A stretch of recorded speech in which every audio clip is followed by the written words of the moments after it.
Hey everyone, this is Shubhi and welcome back to my YouTube channel. I hope you all are doing well, and as you might have seen the title, today's video is all about types of rental options in Singapore. So whenever you are planning to move to a new country, or maybe you are trying to move to a new country, you always sort of try to find out the unknowns, and the very first thing which comes to our minds is a place to live. Right, so in this video I'm going to be sharing the types of housing options available for rent in Singapore, and I hope this helps the ones who are planning to come to Singapore or maybe who are new to Singapore. But before I begin, please subscribe to my channel and like the video if you like it, share it with your friends and hit the bell icon. So when I came to Singapore a few years back, I had my friends and relatives to help me out with the house hunting, and it still took me a while to find the right place for me. But that's not the case with everyone. You know, there are people who don't know anyone in the new country, and I hope that this video will be helpful for them and help them understand the kinds of rental properties in Singapore. So in Singapore, there are mainly three housing options for rent. And the first one is the public housing, which is the HDBs, and the second one are the condominiums, which we call it as condos as well, and the third one is the landed property. So we'll start with HDBs first. As I said, that they are the public housing and they are made for masses, so they are the most affordable options when it comes to rent in Singapore. They are super spacious, and the maintenance cost is also much lower than the other options. So these flats are usually closer to public transport. Like if you want to catch a train, the MRT station is not very far, it's just a walk away. And if you want to catch a bus, the bus stop is also right outside your block. You just have to step out and you will see it. So it's very convenient. They also have a community center. As you know that Singapore celebrates everything, so they have their cultural activities there. Apart from this, they also have multiple parks for kids and elders, you know, to move around during mornings or evenings whenever you want. But they don't have in-house gyms or in-house swimming pool, but I would say even that is not very far to sign up for. So unless it's a prerequisite for you, I think it's fine. And also there are no security guards sitting specifically outside the HDB blocks, but there are cameras though, and I am telling you that it's pretty secured. I mean, it's not like if there are no security guards, so it's not a secured place. 80% of the population of Singapore's, they stay here. And I'd like to highlight one more thing. There is a quota for all the HDBs for renting out the flat to a foreigner.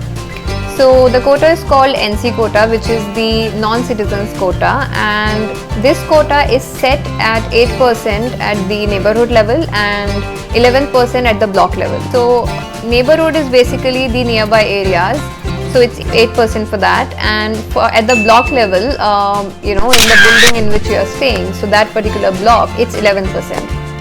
So if you are non-Malaysian, non-citizen, then you fall under this category of quota. This doesn't apply to Singaporeans or Malaysians.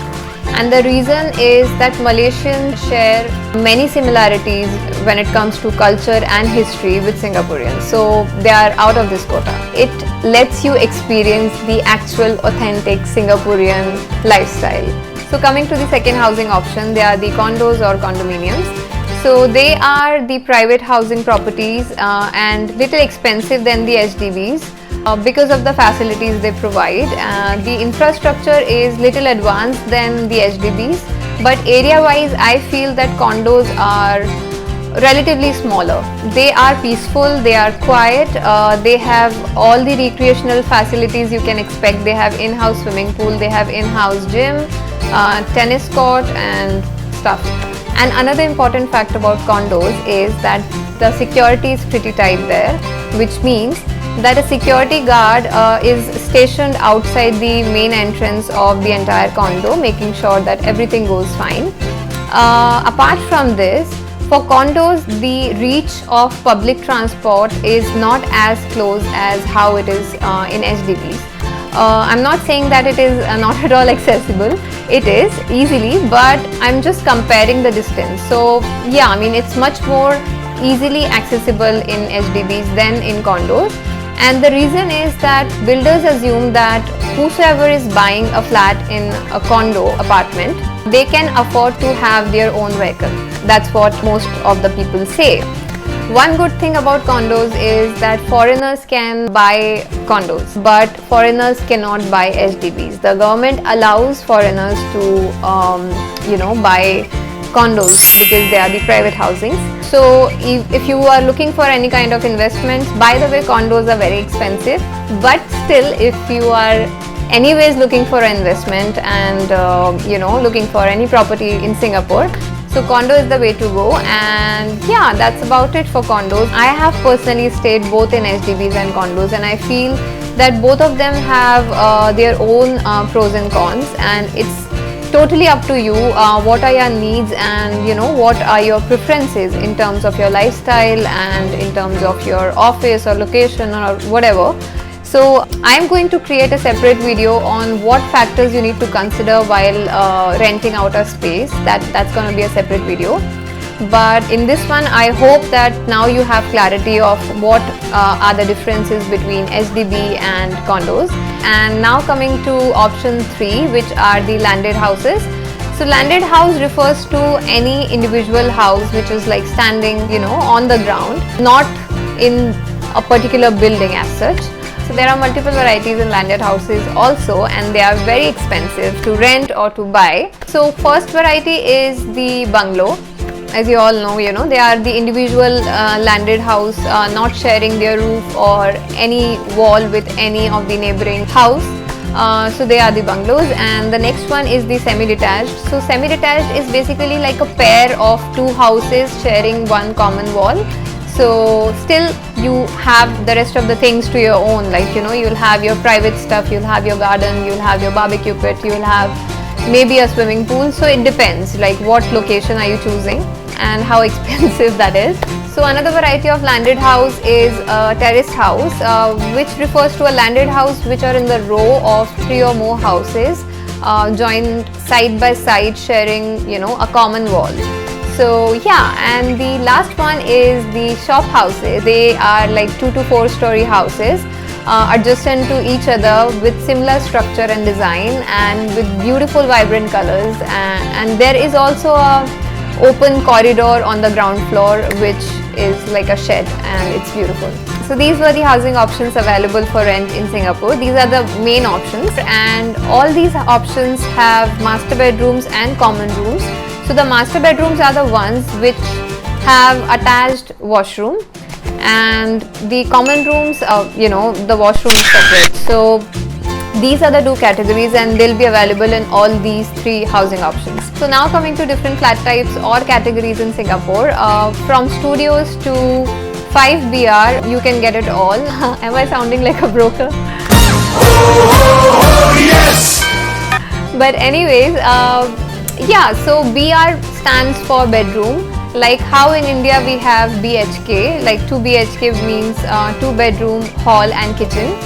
Here it's little different, so they go by BR, and 1 BR means 1 room with kitchen and washroom. 2 BR means 1 room plus 1 living room and kitchen and washroom, while 3 BR means 2 bedrooms and 1 living room plus kitchen and bathroom. And just like that, 5BR means 4 bedrooms including 1 living room. So yeah, they basically count living room as one of their bedrooms, so don't get confused. Now another important factor is cost. So I'll be creating a separate video on average rental cost for the residential properties. But cost is very subjective, and to each their own, because it depends on a lot of factors, whether you want to go for sharing or whether you want to go for renting the entire flat, whether it's furnished or semi-furnished or unfurnished, and whether you're sharing your room with someone else. So yeah, these factors comes into play, and you can identify cost based on the location as well. So many factors, and we will cover that in a separate video. But before I end this video, I would like to highlight that there is another category which is called dormitories for the migrant workers or the foreign workers.